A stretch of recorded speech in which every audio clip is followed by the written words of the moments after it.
सर्वजण हात बांधा. आजच्या दुपारच्या गोष्टीचं नाव आहे ससा आणि कासव. ससा आणि कासव याची गोष्ट सगळ्यांना माहिती आहे की त्या गोष्टीमध्ये कोण जिंकत, ससा जिंकत का कासव जिंकत हे माहिती आहे तुम्हाला.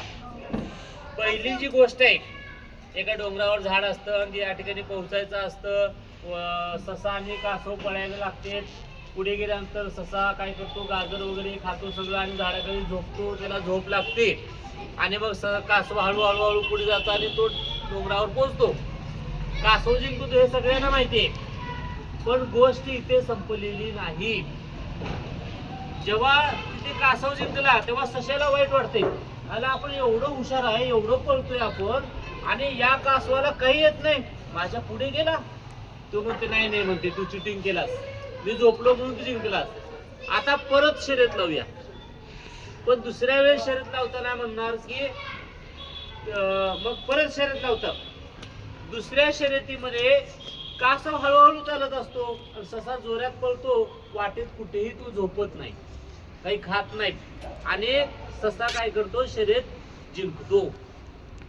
पहिल्या शर्यतीमध्ये कासव जिंकला, दुसऱ्या शर्यतीमध्ये ससा झोपला नाही त्यामुळे तो जिंकला.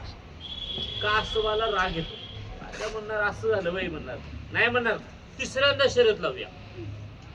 पण आता शर्यतीची जागा तो झाड नाही घ्यायचं, डोंगरावर जायचं नाही, आता जागा मी ठरवणार. आणि मग जंगलातली एक चांगली जागा तो कासव ठरवतो.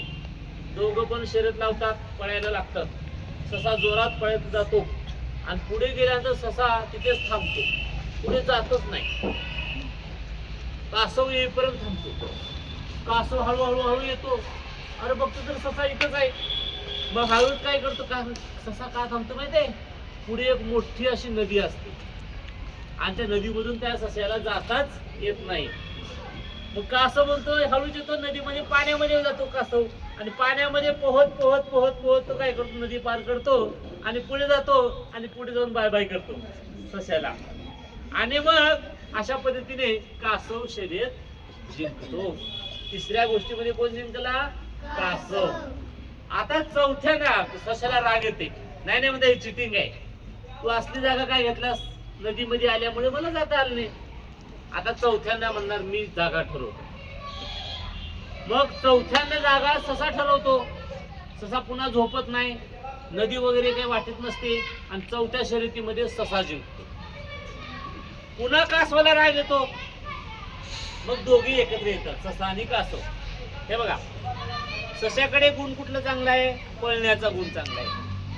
कासवाकडे गुण कुठला चांगला आहे, तो पाण्यामध्ये पोहण्याचा गुण चांगला आहे.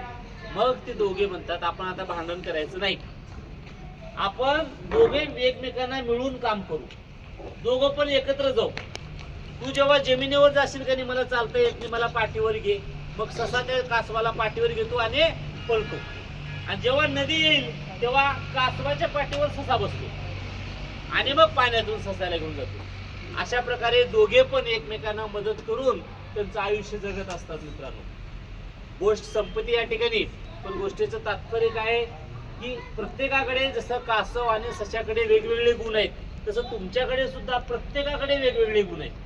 कोणी चांगला लिहितो, कोणी चांगला वाचतो, कोणी चांगला खेळतो, कोणाला कबड्डी चांगलं जमते, कोणाला रनिंग चांगलं जमतं, कोणाला डान्स चांगलं जमतं, कोणाला बोलायला चांगलं जमतं.